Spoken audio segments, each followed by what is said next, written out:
अलीबाग शहर से लगभग 17 किलोमीटर दूर और मुंबई से 125 किलोमीटर दूर एक छोटा सा गांव रेवदंडा एक सुंदर समुद्री तट और ऐतिहासिक पुर्तगाली समुद्री किले के साथ एक शांत स्थान है। फाइनली गाइस तो आ गए हैं अपनी बाइक के पास। स्टार्ट करके थोड़े टाइम के लिए वार्म अप के लिए छोड़ूँ मैं इसको। अब यहाँ से निकलते हैं रेवदंडा फोर्ट। फाइनली गाइस हम लोग पहुँच चुके हैं रेवदंडा फोर्ट और अपनी बाइक को करते हैं पार्क। ये है कुछ एंट्री गेट रेवदंडा फोर्ट का। हम रेवदंडा फोर्ट पे और अपना छोटा धमाका ओपन कर रहे हैं। फाइनली गाइस तो आ गए हैं अपनी बाइक के पास और बाइक को करते हैं स्टार्ट। बिस्मिल्लाहिर्रहमानिर्रहीम। से पहले न्यूटन पे किया जाए। न्यूटन पे हो गई। स्टार्ट करके थोड़े टाइम के लिए वार्म अप के लिए छोड़ूँ मैं इसको। फाइनली वार्म अप हो गया है। अब यहाँ से निकलते हैं रेवदंडा फोर्ट।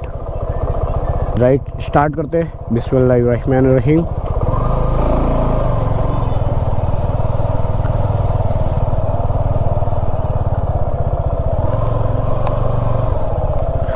गाइस जिस रिसोर्ट में हम लोग रुके थे कैंपिंग करने के लिए, जस्ट उससे मात्र 2 मिनट की दूरी पे ही है ना रेवदंडा फोर्ट।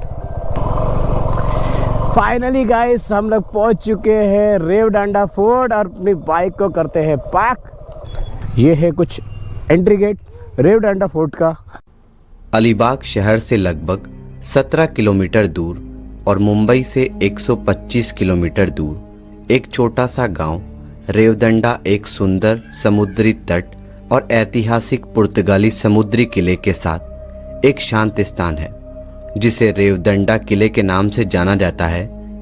हम रेवदंडा फोर्ट पे और अपना छोटा धमाका ओपन कर रहे हैं और फिर आपको कुछ सिनेमैटिक शॉट दिखाएंगे। 8वीं शताब्दी के दौरान रेवदंडा एक प्राचीन बंदरगाह था जो 10वीं शताब्दी तक इस क्षेत्र के निजामशाही शासकों द्वारा व्यापार वृद्धि के साथ महत्व में बढ़ गया था। 16वीं शताब्दी के आगमन के साथ भूमि के इन भागों पर पुर्तगाली शासन करने लगे। रेवदंडा क्रीक धीरे धीरे उनके व्यापार और वाणिज्य का एक महत्वपूर्ण स्थान बन गया, जिसके कारण 1558 में रेवदंडा किले का निर्माण हुआ। कैप्टन सोज या सोज इस किले के वास्तुकार थे, जो अभी भी पुर्तगालियों की गवाही के रूप में अवशेषों के रूप में खड़ा है। उस समय के कई शक्तिशाली शासकों ने इस किले को घेरने में हाथ बटाया था, लेकिन उनका सारा प्रयास व्यर्थ चला गया।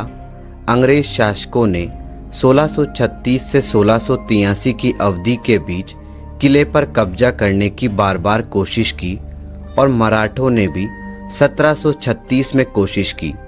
1740 में पुर्तगालियों द्वारा हस्ताक्षरित संधि के अनुसार किले के साथ रेवदंडा मराठा साम्राज्य के अधीन आ गया। वर्ष 1818 तक रेवदंडा किला ब्रिटिश राज के अधीन आ गया। इस प्रकार पुर्तगाली युग का अंत हो गया। किले के परिसर के अंदर जीर्ण शीर्ण चैपल की दीवारों पर कई पुराने शिलालेखों के अनुसार ऐसा माना जाता है कि सेंट फ्रांस जेवियर भारत आने के बाद और यहाँ अपना एक प्रारंभिक उपदेश दिया था। एक अन्य प्रख्यात व्यक्तित्व अफनासी निकितिन, जिन्हें भारत का पहला रूसी यात्री माना जाता है, रेवदंडा आए थे। इस भाग में कृतज्ञता के भाव के रूप में एक स्मारक खड़ा है।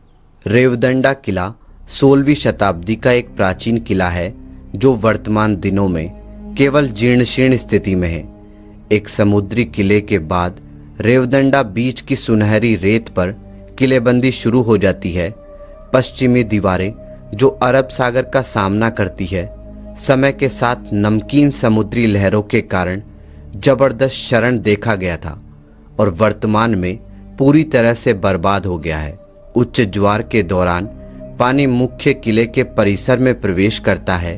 पूरे दुर्ग में 2 मुख्य द्वार है, एक उत्तर से और दूसरा दक्षिण से, जिनमें से उत्तरी द्वार भूमि कनेक्शन के लिए था और दक्षिणी द्वार समुद्री मार्ग के रूप में उपयोग किया जाता था। यह मार्ग रेवदंडा क्रीक के माध्यम से मुख्य महासागर के लिए खुलता है। पुर्तगालियों ने यहाँ एक गोदी बनाई थी जो समय के साथ अस्तित्वहीन हो गई थी। उत्तर और दक्षिण द्वार पत्थरों से बनी एक लंबी सड़क से सीधे जुड़े हुए हैं।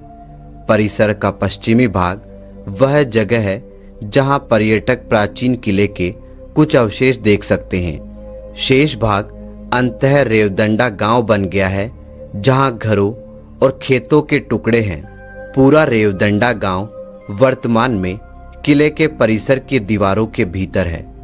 किले के चारों ओर की दीवारें मजबूत और काफी ऊंची है और ढकने वाले बुर्जों से सख्त है। कई पैरापेट यहाँ दिखाई दे रहे हैं जो अपने सुनहरे दिनों के दौरान बंदूकें और तोपों को धारण करते थे। कुछ पुरानी तोप बढ़ते खरपतवारों के नीचे ढका देखा जा सकता है। किले की दीवारों के अंदर एक 3 मंजिला इमारत खड़ी है जिसका इतिहास अज्ञात है। रेवदंडा किले की सबसे महत्वपूर्ण विशेषता भूमिगत सुरंगों का नेटवर्क है। सुरंगें ईंट और गारे से बनी है और सुरंग की दीवारों को पकड़ने के लिए सजाए गए हैं मेहराब। पुर्तगालियों के बिना किसी आधुनिक उपकरण के मेहराब से सजी सुरंगों का निर्माण कैसे किया गया, अभी तक यह एक रहस्य है। प्रत्येक सुरंग की ऊंचाई और चौड़ाई दोनों 3 मीटर है और सभी सुरंगों में प्रकाश और ताजी हवा के लिए शीर्ष पर छोटे छोटे उद्घाटन है। इन सुरंगों का इस्तेमाल युद्ध और अन्य आपात स्थितियों के दौरान लोगों की सुरक्षा के लिए किया जाता था।